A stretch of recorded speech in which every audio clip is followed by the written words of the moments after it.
There's a certain kind of arrogance that only comes with power. When you've conquered half the known world, when your armies have never lost, when your name alone makes entire cities surrender before you even show up, you start to believe something really, really dangerous. You start to believe you can beat anyone. And sometimes, you're right. But every once in a while, the most powerful empire on Earth picks a fight with exactly the wrong person. And what follows is the kind of story that historians are still talking about thousands of years later. Today we're covering 3 of the greatest examples in all of human history of when empires, massive, terrifying, world-dominating empires, looked at a much smaller enemy and said, "This will be easy." It was not easy. It's 480 BCE, and the Persian Empire is, without question, the most powerful force on the planet. We're talking about an empire that stretches from Egypt all the way to modern-day Pakistan. An empire that controls over 44% of the world's population. And at the head of this empire sits a man named Xerxes I, King of Kings, who has just assembled the largest invasion force the ancient world has ever seen. Historians estimate somewhere between 100,000 and 300,000 soldiers, ships as far as the eye can see. The Persian army is so large that, according to ancient sources, when they stopped at rivers to drink, they drank them dry. And where is all of this pointed? Greece. Specifically, a collection of tiny, constantly arguing city-states with a combined population smaller than some of Persia's provincial towns. Now, Xerxes has a perfectly good reason for this invasion. His father, Darius, had sent an army to punish Greece 10 years earlier after the Greeks helped some rebellious cities in Persia burn down a town. That army got completely destroyed at the Battle of Marathon by a much smaller Athenian force. Darius died before he could get revenge, so now it falls to Xerxes. And he is not messing around. The Greeks, understandably, are terrified. Most of the city-states immediately surrender or flee when they hear the Persian army is coming. The ones that don't, mainly Athens and Sparta, desperately try to figure out how to stop an army they have absolutely no business fighting. Their plan? Buy time. And the man chosen to buy that time is a Spartan king named Leonidas. He takes a force of 7,000 Greeks, including his famous 300 Spartan warriors, and marches them to a narrow mountain pass called Thermopylae. Now, here's the brilliant part. The pass at Thermopylae is only about 15 meters wide at its narrowest point. It doesn't matter if Xerxes has 1,000,000 men. In that pass, he can only send a few hundred at a time. The Persians' greatest advantage, their overwhelming numbers, is completely neutralized. Xerxes arrives with his massive army and looks at this tiny Greek force blocking his path. He sends a messenger demanding they lay down their weapons. Leonidas sends back 2 words: "Come and take them." Xerxes, genuinely confused, waits 4 days. Surely they'll come to their senses. They do not come to their senses. So, on the 5th day, he sends in his best soldiers, the Medes and the Immortals, the elite of the Persian military. Warriors who had never been beaten. What comes back is not good news. The Greeks, fighting in tight formation with longer spears, turn the narrow pass into a killing ground. Wave after wave of Persian soldiers crash into the Spartan shields and get cut to pieces. The Persians are literally tripping over the bodies of their own men. Xerxes, watching from his throne on a hillside, reportedly stood up 3 times in horror as his men were slaughtered. For 2 full days, this holds. And this is the part that stings. A local Greek man named Ephialtes walks into the Persian camp. He knows about a secret mountain path that goes around the pass, and he'd like to trade that information for a reward. Xerxes sends his men through the night. By dawn, the Greeks are surrounded. Leonidas knows it's over. He sends most of the allied Greek forces away to fight another day. He and his 300 Spartans, along with about 700 Thespians who refuse to leave, stay behind. They don't stay because they think they can win. They stay because someone has to hold the line long enough for everyone else to escape. And a Spartan king doesn't run. The final battle at Thermopylae is one of the most lopsided last stands in history, and Leonidas and all 300 of his men die. Xerxes wins. The pass is his. But here's the thing. Xerxes had expected this campaign to take weeks. Instead, 300 men held the most powerful army on earth for 3 days, gave the Greek navy time to fight at Salamis, and bought Greece the window it needed to eventually push Persia out for good. The Persian Empire, which had never really lost before, suddenly looked very, very beatable. And the Greeks noticed. By the 13th century, the Mongol Empire is the largest contiguous land empire in the history of the world. Think about that for a second. Not the largest at the time, the largest ever. Still, to this day.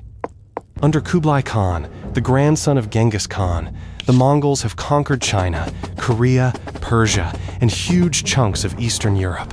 Entire cities have been wiped off the map. Civilizations that had existed for thousands of years simply ceased to exist after the Mongols showed up. And now, Kublai Khan looks east across the sea at Japan. Japan, at this point, is a feudal nation run by samurai clans, constantly fighting each other over rice fields and honor. They've never had to deal with an outside invasion. They have no idea what's coming. Kublai Khan sends messengers to Japan demanding they submit to Mongol rule and pay tribute. This is standard Mongol procedure. Almost everyone submitted. The ones who didn't were destroyed. Japan's response? They execute the messengers. Kublai Khan is stunned, then furious.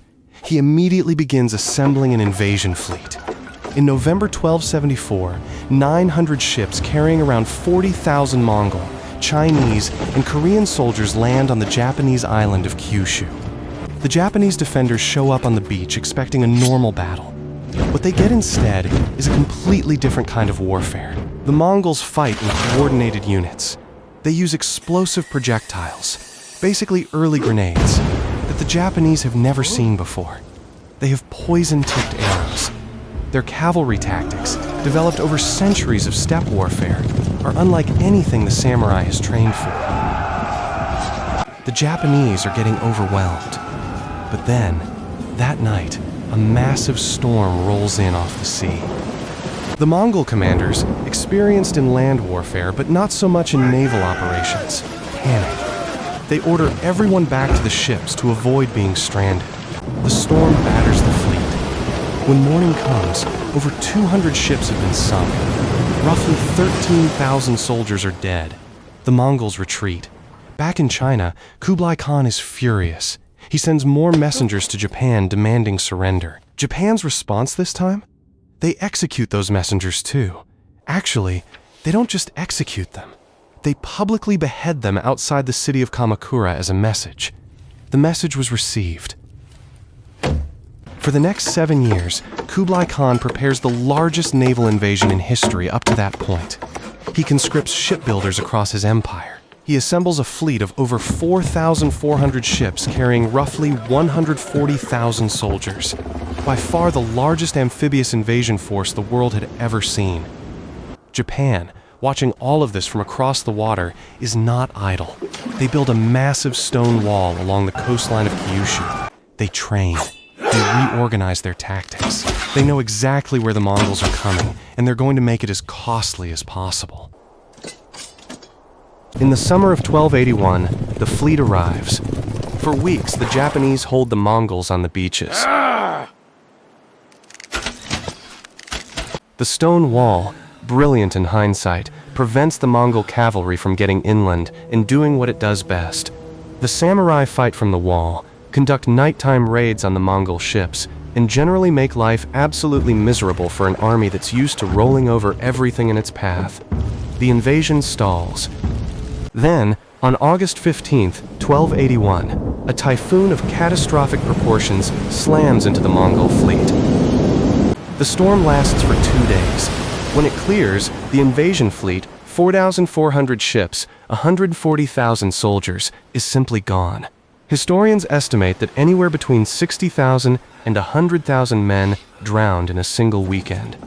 The survivors who washed ashore were killed or enslaved by the Japanese. Kublai Khan, one of the most powerful rulers in human history, never tried again.